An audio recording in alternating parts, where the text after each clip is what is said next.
গুটি গুটি পায়ে আমরা এই মুহূর্তে পৌঁছে গেছি গোপালবাগ, যেখানে মা জগদ্ধাত্রী, দর্পদলনী মা জগদ্ধাত্রীকে তারা মা রূপে নয় মেয়ে রূপে নিজেদের যে বারোয়ারি সেখানে পুজো হয়। এটি একটি বারোয়ারি পুজো, যেখানে আশেপাশের প্রতিটি পরিবারের মানুষরা মিলে মাকে করে তোলেন মেয়ে। চলুন তাদের সাথে কথা বলে নিই, জেনে নিই তাদের এবছরের ভাবনা।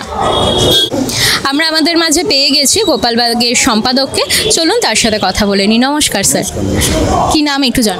আমার নাম সুজয় চট্টোপাধ্যায়। আমাদের এই পুজো 63তম বর্ষে পদার্পণ করলো। আর আমাদের এই পুজোটা সার্বজনীন পুজো, কিন্তু পুজোর যে পরিমণ্ডল সেটা সম্পূর্ণ ঘরোয়া এবং পারিবারিক পুজোর মতনই পুজো হয়। সবথেকে যেটা বড় কথা হচ্ছে, আমাদের এখানকার যারা মহিলা সদস্যরা আছেন তারা পুজোর সিংহভাগ দায়িত্বে থাকেন।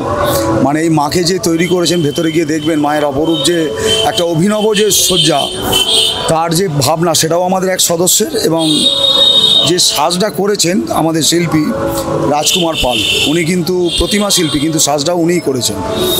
তো এইটা সম্পূর্ণটাই আমরা নিজেরাই আমাদের নিজেদের ভাবনা থেকে এবং নিজেদের পরিশ্রম দ্বারা এটা করেছি। মায়ের যে নতুনত্ব সাজের, যে চন্দননগরের একটা বিবর্তন সাজের আসছে, আপনারা ভেতরে গেলে দেখতে পাবেন মানে মাতৃ প্রতিমার যে একটা বিবর্তন, সকল যে আমরা সেই সাজ দেখে এসেছি, সেই সাজ কিন্তু আর বিগত কয়েক বছর ধরে হচ্ছে না চন্দননগরে। তো এই যে সাজের একটা নতুনত্ব, এই সাজটা আপনাদের একটা এবছর আকর্ষণীয় বিষয়। আর লালকেল্লাটা করার বিশেষ উদ্দেশ্য হচ্ছে, আমরা এবছর আমাদের বহু শহীদকে আমরা হারিয়েছি, তাদের স্মৃতির উদ্দেশ্যে আমাদের ছোট্ট প্রয়াস।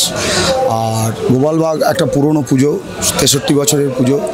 এখানকার মানুষ, সাধারণ মানুষ প্রত্যেকে আমাদের সাথে থাকে, আন্তরিকতার সঙ্গে থাকে, আমাদের কোনো জোর জুলুম নেই।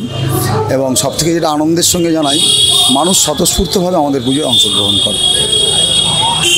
অর্থাৎ মায়ের হাতেই কিন্তু মায়ের সাজ তৈরি হয় এবং মা হয়ে ওঠে মেয়ে। তাদের আগের বছর 62 বছরে দেখেছিলাম গোপালবাগের রাজবাড়ি, এবছরে তাদের ভাবনায় আছে লালকেল্লা। তারা প্রত্যেক বছর নতুনত্ব এবং ঐতিহ্যপূর্ণ স্থানকে আমাদের সামনে তুলে ধরেন। চলুন আমরা এবার মায়ের রূপকে পরিদর্শন করি।